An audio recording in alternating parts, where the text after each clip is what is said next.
We are now talking to Mile High Huddle Broncos analyst and draft scout, Lance Sanderson. What's going on, Lance? Fellas, what's going on? How we doing?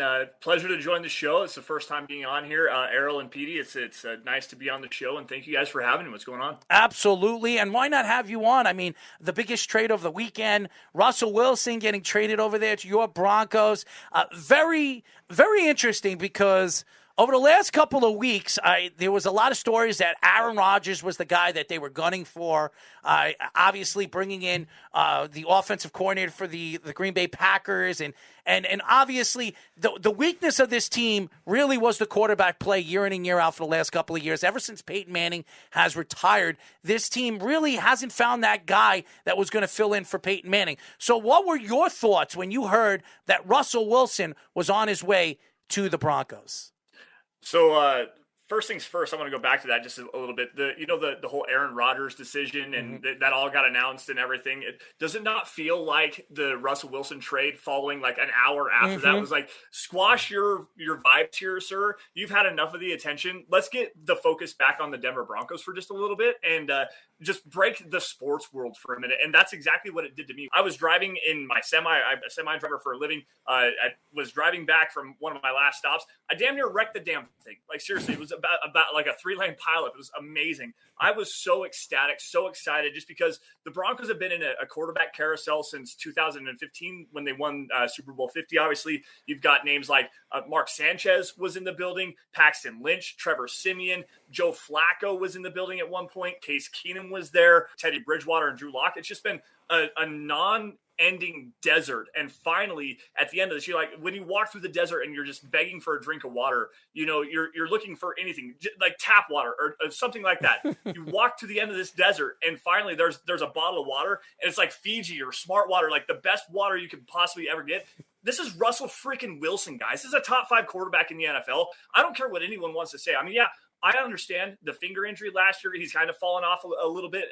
Obviously, 33 years old. The mobility is kind of slowing down a little bit. But, guys, this dude is going to take this offense to another level, something we haven't seen since 2013 with the Denver Broncos. Like, quite honestly, it's been that long of a stretch with just inept quarterback play, and I cannot be more excited. So the true value of the trade, we were discussing this before. Errol thought they gave up a lot. Yes. I didn't think it was as bad because Shelby Harris is older. Noah Fant, while he's a good prospect, really hasn't developed. And Russell Wilson, It's been 2 years. I mean, come on. Also, with all the receivers, who's throwing him the ball? Okay, by the way, I know that, but Russell Wilson also doesn't use a lot of the tight ends, so I really didn't think it was as bad. And obviously, Drew Lock has been turnover prone. So, what do you think of the value of the trade? Do you think they did well? Do you think they fleeced Seattle? What do you think? Honestly, I think they fleeced Seattle, to tell you the truth, because we're talking a 33-year-old franchise quarterback, potential Hall of Famer, a guy that's been to 2 Super Bowls, won one. Amazingly, how he has not been an MVP or at least got an MVP vote in this league is just beyond me. But you're talking a guy that's got a 3-to-1 touchdown to interception ratio over the course of his career, been a 4,000-yard passer, been 9-time Pro Bowl or something like that. This guy is an elite level quarterback player, and you're not getting that for less than 3 first-round picks. I mean, I was listening to you guys talk about Deshaun Watson earlier, and I still think that you're getting 2 firsts for a player of that caliber, even with the legal situation over his head. It's a 27-year-old quarterback that's a top 5 player in the NFL at the position. The quarterback position is the most premium position in all sports. Like, hockey goalie is a close number 2, but even then, we're talking NFL quarterback, hockey goalie down here. Like, it's way like the disparity between the two is so incredibly invaluable that you're getting a franchise quarterback for 2 first-round picks, for 2 second-round picks. You're shipping over a 5th, getting a 4th, and you're getting rid of a player in Drew Lock who I am not a fan of. Right. Let's just be very clear. I'm not a fan of Drew Lock. Noah Fant, that's actually the piece that really hurts me the most, because if you give him a good quality quarterback and a system that actually utilizes his talents the way that they need to, utilizing that athleticism, the speed, stretching the seams, utilizing him on some deep over routes, some spear routes and stuff like that, where you can throw him the ball into some space and let him run after the catch the way that we all know that he is able to do. Like, that's the big piece that hurts. But Shelby Harris, they might have overpaid him just a little bit this last season. I think it was like 3 years, $27 million, like $9 million a year or something like that. That's an all right deal. But the Broncos got out of this with a franchise quarterback that has a 5 to 7 year window at least for 2 first-round picks. Sign me up all day, guys. Like, this is a fleece job. And it comes even further circle when you understand that the Washington Commanders actually offered 3 first-round picks for Russell Wilson. And the reason why the trade value went down was because Russell Wilson had the no-trade clause. Right. And he actually had the opportunity to shoot down any trade offers that he was not willing to go to. Washington offered 3 first-round picks, 2 second-round picks, and 3 third-round picks, at least what I was told, and 4 different players for Russell Wilson. He said no. So the Broncos got away with 2 firsts, 2 seconds, and 3 players to get that guy because he said yes. Dude, you cannot be serious. You can't be serious. We are talking to Mile High Huddle Broncos analyst and draft scout Lance Sanderson. So we talk about the Broncos, some of the talent that they have. Now you add Russell Wilson. If he passes his physical this week, I believe he will. He did, by the way. Oh, he did. He already passed his physical, and he signed his no trade clause. Oh, that's great. I thought they were gonna wait until next week. But so now that you have Russell Wilson in the building, you have Devontae Williams that looks like he's a stud. Jerry Jeudy, if he can stay healthy. Do they bring back Melvin Gordon? You have a great corner in Patrick Surtain. I mean, this team has a tremendous amount of defense, and they have a lot of offensive weapons. Cortland Sutton. I mean, this team probably has more weapons on the offensive side of the ball that Russell Wilson has never actually played with, in Seattle all those years. So adding Russell Wilson, what could this offense be this year, adding a guy like Russell Wilson? To be honest, it's going to be very exciting in my personal opinion. I mean, Cortland Sutton, Tim Patrick, you've got 2 prototypical X receivers playing on the same side of the football.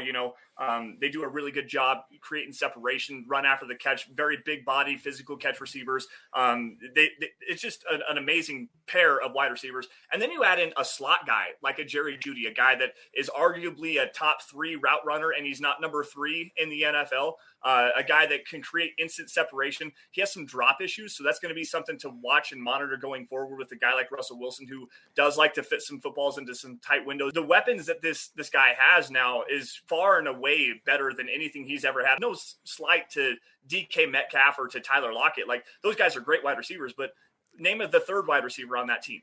You can't. It's not possible. It's like Freddie Swain or something like that. Yeah. Like, who was their tight end this year? Jacob Hollister, former undrafted free agent from my home state of Wyoming, by the way.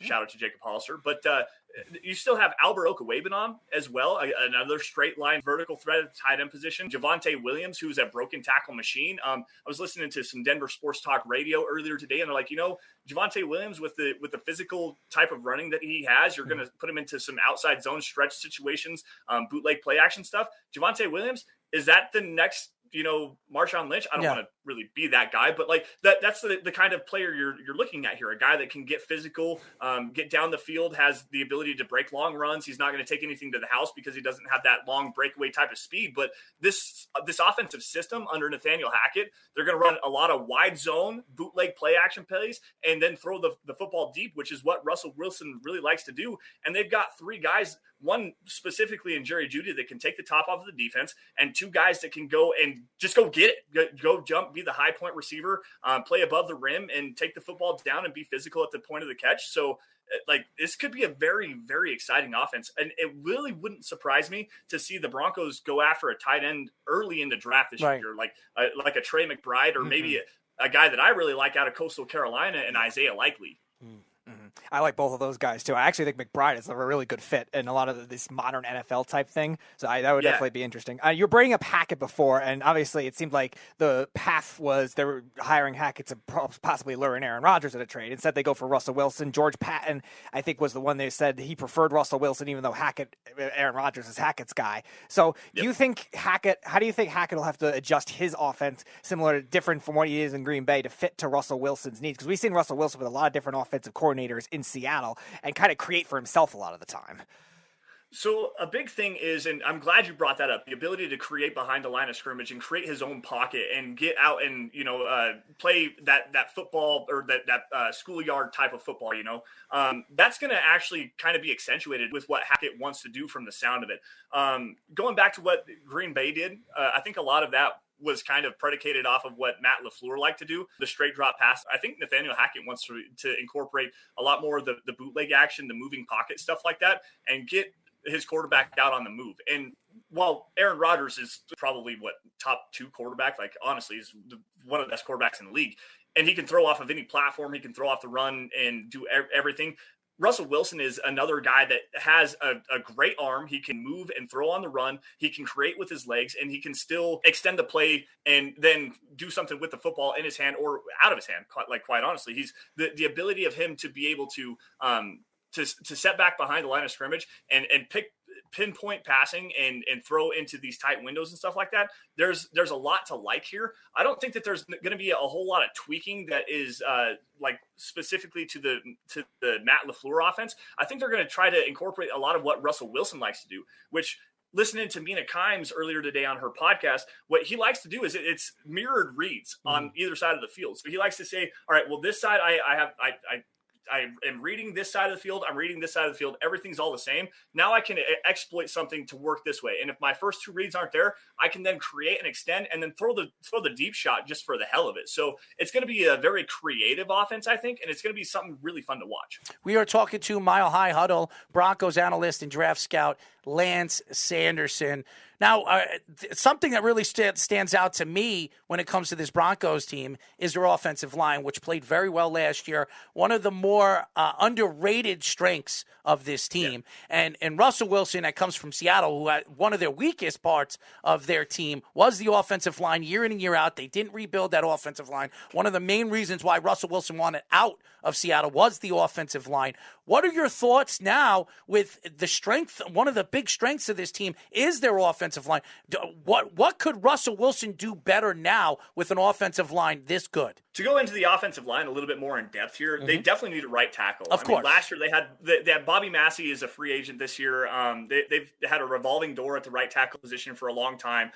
Lloyd Cushenberry at the center position is a guy that they could potentially move on from, potentially in some kind of a trade package or something like that. I know they're not thrilled with him. He just hasn't developed, and the play strength with him is terrible. And that's something that they're going to have to kind of scheme around. But I do think that what they're going to do is Graham Glasgow, who played center at Michigan and also played center in Detroit, is going to be a guy that are going to slide inside. Another guy that they drafted in the 3rd round last year out of Wisconsin Whitewater, my guy, Quinn Miners, the belly. I mean, this guy's monstrous, a great athlete. He played center at the Senior Bowl and actually showed out as well. There's still some issues and some tooling that needs to be done with the offensive line. But going back to what Russell Wilson had in Seattle, this is we're leaps and bounds ahead of what the Seattle Seahawks had here in Denver. Like, it's much better. This offensive line, while it's not spectacular, and there's some holes you got to patch up, there's still a lot to work with here.